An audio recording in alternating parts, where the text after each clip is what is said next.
bilmirəm. Bu sözlər qışqırıldı. Mən məktəbə gedəndə qorxuram, elə bil hamı mənə baxır. Sanki adımı yox, sənin günahını daşıyıram. Ana, mən dostlarımın gözünə baxa bilmirəm. Sual verəndə susuram. Anan nə iş görür deyəndə içim utancdan yanır. Ana,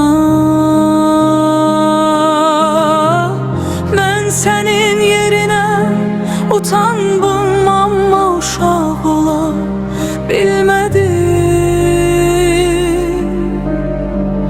Mən sənin səhvlərini gizlətdim, öz uşaqlığımı itirdim.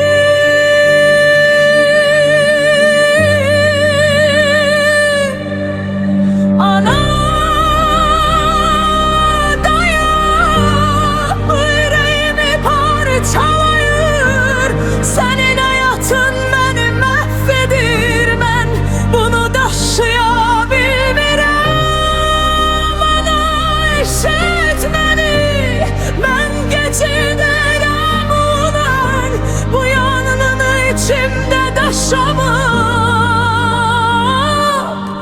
istəmirəm.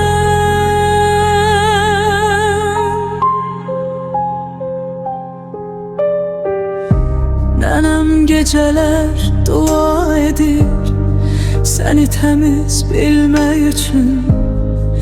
Əgər bilsə nə etdiyini, onun ürəyi dözməz. Ana, dayımın qəzəbi var, əlləri ağırdır. Səni qorumaq istəyirəm, amma mənim də canım var. Mən səni itirməkdən qorxuram, amma özümü də itirirəm. Sen yaşayasan deyə mən hər gün biraz ölürəm.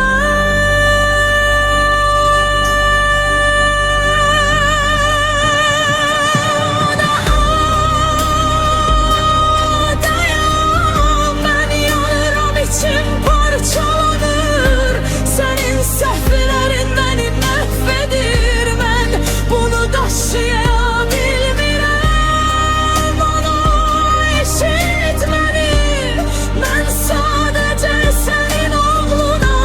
Sevgi beni öldürür, ana beni eşit, xahiş edirəm. Əgər bir gün məni sevməsən, yenə də ana deyəcəyəm. Amma belə davam etsən, mən içimdə öləcəyəm.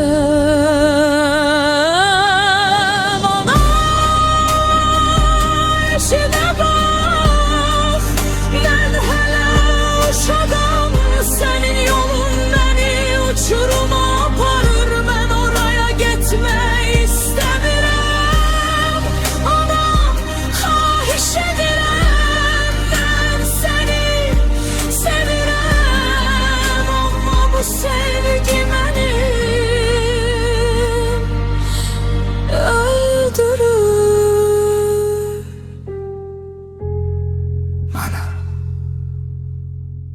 Mən eşit, çox gec olmadan